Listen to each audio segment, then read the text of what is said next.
ಈಗಾಗಲೇ ನಮ್ಮ stage complete ಆಗಿದೆ. ಸುಮಾರು 24,000 ಈಗಾಗಲೇ 15,000 ಕಲೆಕ್ಷನ್ ತೆಗೆದುಕೊಂಡಿದ್ದಾರೆ. ಇನ್ನ ಒಂದು 20,000 ಅಷ್ಟು ಕಲೆಕ್ಷನ್ ತೆಗೆದುಕೊಳ್ಬೇಕು. ಎಷ್ಟು ಅಪಾರ್ಟ್ಮೆಂಟ್ಗಳು ಕೂಡ ತೆಗೆದುಕೊಳ್ತಾ ಇಲ್ಲ.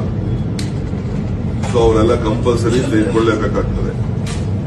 ಯಾಕೆಂದ್ರೆ ನಾವು ಇಷ್ಟು ಇನ್ವೆಸ್ಟ್ಮೆಂಟ್ ಮಾಡಿ ಅವರೆಲ್ಲ ಬೇರೆ ಬೇರೆ ರೂಪದಲ್ಲಿ ನೀರು ತೆಗೆದುಕೊಂಡು ನಮಗೆ ಡೆಪಾಸಿಟ್ ಕಟ್ಟಬೇಕಾಗ್ತದೆ, ಸರ್ವಿಸ್ ಚಾರ್ಜಸ್ ಕಟ್ಟಬೇಕಾಗ್ತದೆ ಅಂತೇಳಿ ಕೆಲವರೆಲ್ಲ ನಮ್ಮ ಸಿರ್ವೇಜ್ ಎಲ್ಲ ಬೇರೆ ಲೈನ್ಗೆ ಅನ್ಅಫಿಷಿಯಲ್ ಆಗಿ ಕೆಲವರೆಲ್ಲ ಕನೆಕ್ಷನ್ ಕೊಟ್ಟಿದ್ದಾರೆ. ಇದೆಲ್ಲ ನಾವು ತಡೆಯಲಿಕ್ಕೆ ಈಗಾಗಲೇ ವ್ಯವಸ್ಥೆಯನ್ನು ನಾವು ಮಾಡಬೇಕಾಗ್ತದೆ. ಪ್ರತಿ ಒಂದು ಮನೆಗೂ ಹೋಗಿ, ಪ್ರತಿ ಒಂದು ಅಪಾರ್ಟ್ಮೆಂಟ್ಗೂ ಹೋಗಿ ಅವ್ರಿಗೆಲ್ಲ ನಾನು ತಿಳುವಳಿಕೆ ಹೇಳಿ ಅದನ್ನ ನೀವು ಕನೆಕ್ಷನ್ ತಗೋಬೇಕು ಅಂತ ನಾನು ಇವತ್ತು ಡೈರೆಕ್ಷನ್ಸ್ ಕೊಟ್ಟಿದ್ದೀನಿ.